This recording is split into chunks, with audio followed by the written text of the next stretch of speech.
26 question. Alpha Limited issued 5,000 share for 100 each at par. The amount payable was as under: 25 on application, 25 on allotment, 20 on first call, 30 on final call.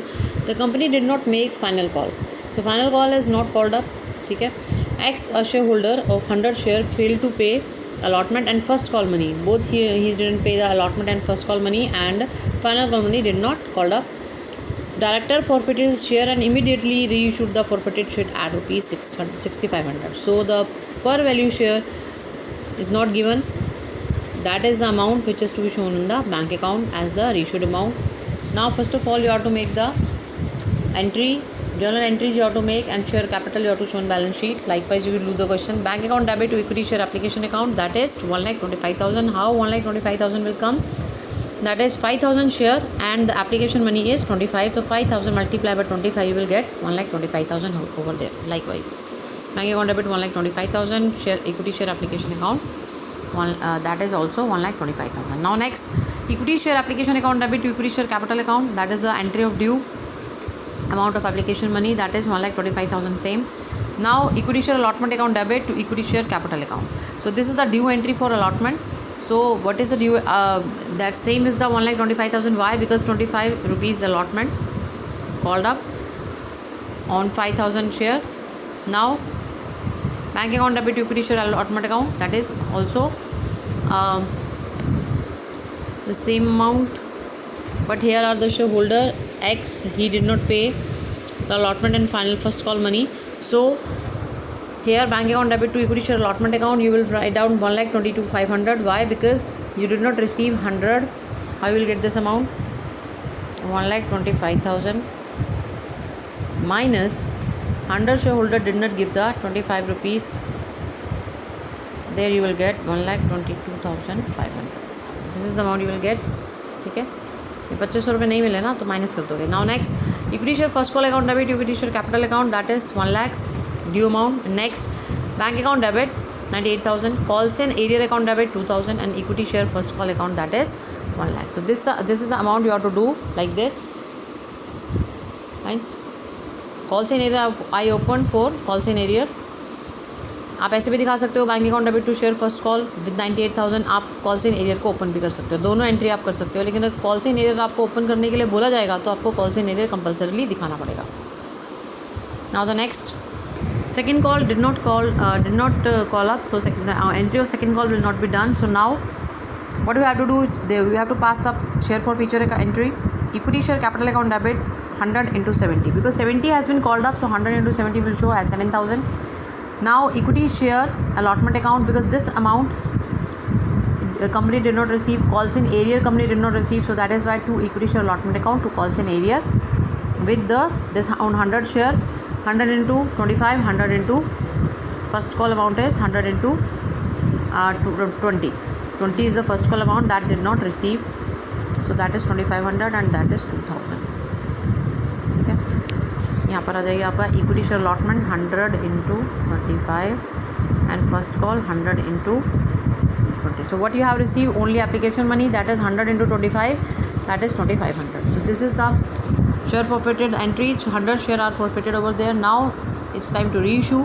Reissue the share at 6,500. 6,500 का amount आपको question में given है, तो bank account debit के आगे क्या लिखना है ये आपको क्लियर है, 6,500.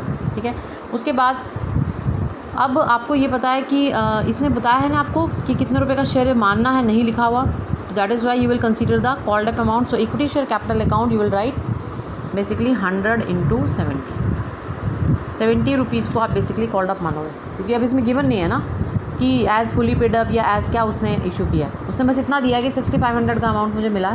ठीक है, तो इक्विटी शेयर कैपिटल में क्या दिखाओगे, अगर कुछ भी गिवन नहीं है तो यहाँ पर कॉल्ड अप अमाउंट दिखाओगे, that you have to remember 7,000. And now the balance amount 7,000 minus 6,500 is 500, which is considered as share for future account या फॉरफिटेड शेयर अकाउंट. जिसका मतलब आप 500 का डिस्काउंट दे रहे हो. अब ये 100 शेयर आपने शेयर फॉर फ्यूचर की एंट्री की थी, अब आपने इसको रीइशू करने की एंट्री की. अब आप जो बाकी का बैलेंस अमाउंट है शेयर फॉर फ्यूचर का, उसको कहाँ ट्रांसफ़र कर दोगे, कैपिटल रिजर्व में.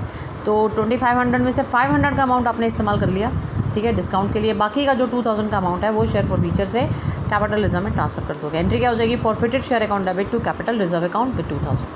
कैपिटल रिजर्व को भी लायबिलिटी साइड में दिखाते हो, ठीक है, तो इसको यहाँ पर आप ऐसे दिखाते हो. ठीक है, रिजर्व एंड सरप्लस के अंदर दिखा दोगे इसको। देखो बैलेंस शीट में कैसे दिखाओगे, balance sheet of company as at equity and liabilities particulars में share holder fund, then this is a main heading, then share capital is the sub heading.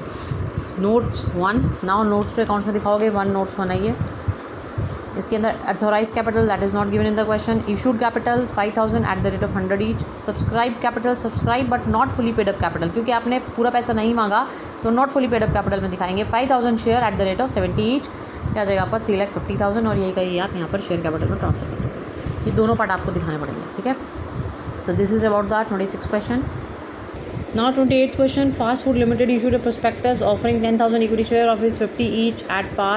So 50 आपकी यहाँ पर वैल्यू है, पार वैल्यू है। Application 15 rupees, on allotment 10 rupees.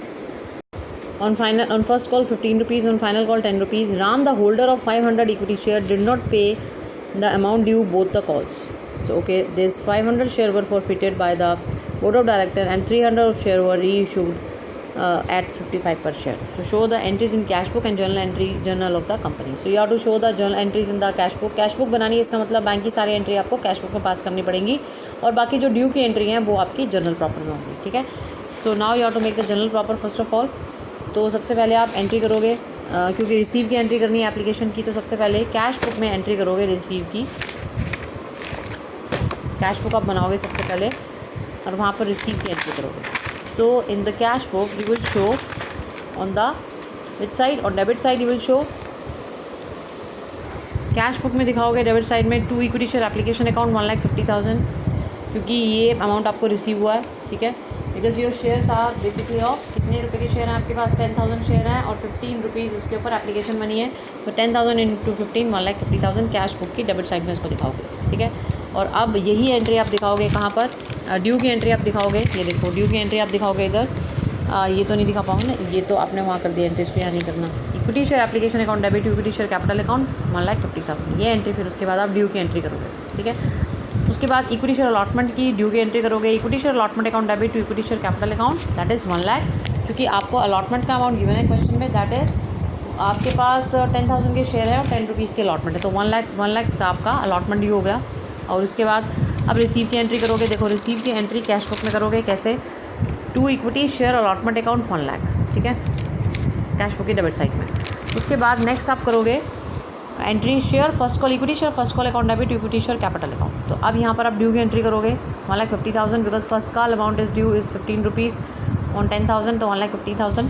अब उसके बाद अब रिसीव की एंट्री करोगे, ठीक है, the amount you receive that is to equity share first call account that is 1,42,500, because you did not receive amount on 500 share, तो उसको आप कहाँ दिखाओगे, कॉल्स इन एरियर में, calls in arrear account debit to share first call account that is 7,500, क्योंकि 500 share पे आपको पैसा नहीं मिला, तो 500 इंटू 15 ये होगा 7,500। मैंने यहाँ पर calls in arrear account open किया है, ठीक है, तो ये एंट्री यहाँ पर करोगे। नहीं करते अगर तुम अगर कॉल्स इन एरियर को ओपन नहीं करते तो बस सीधी एंट्री कर देना, bank account debit to share first call account, और यहाँ पर तो एंट्री होगी नहीं, जनरल प्रॉपर में तो होगी नहीं, आप इसको कैश बुक में लेके जाओगे, ठीक है।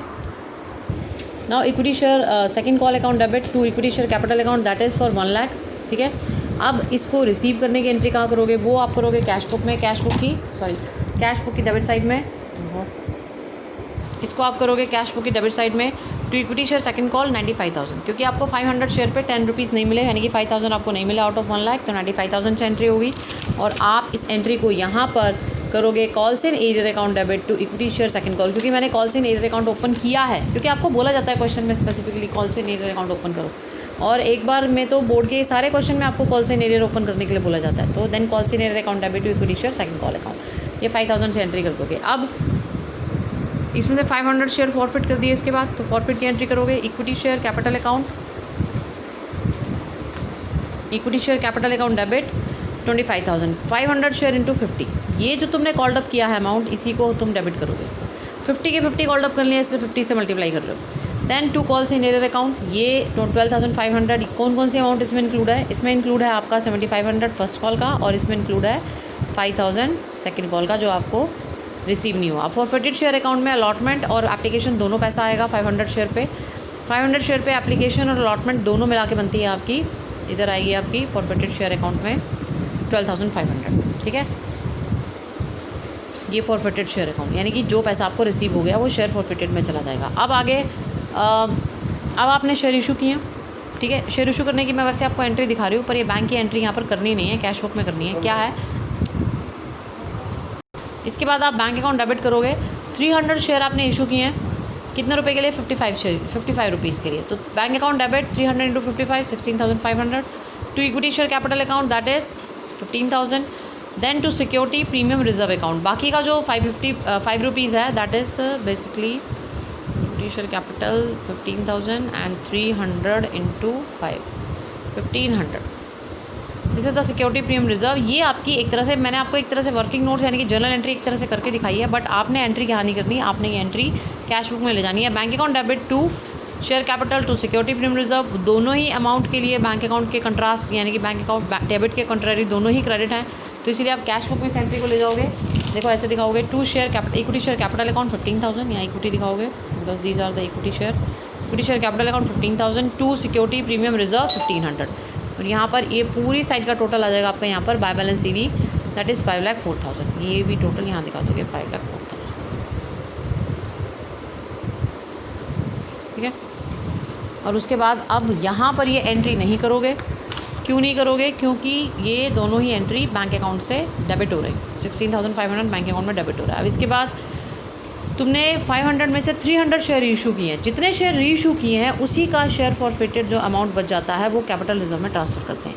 अब 500 शेयर पे आपका अमाउंट था शेयर फॉरफिचर में 12,500, तो 300 पे कितना बना, 300 पे बना ये 7,500। ऐसे आप कैलकुलेट करोगे। This is the share forfeiture amount for 300 share.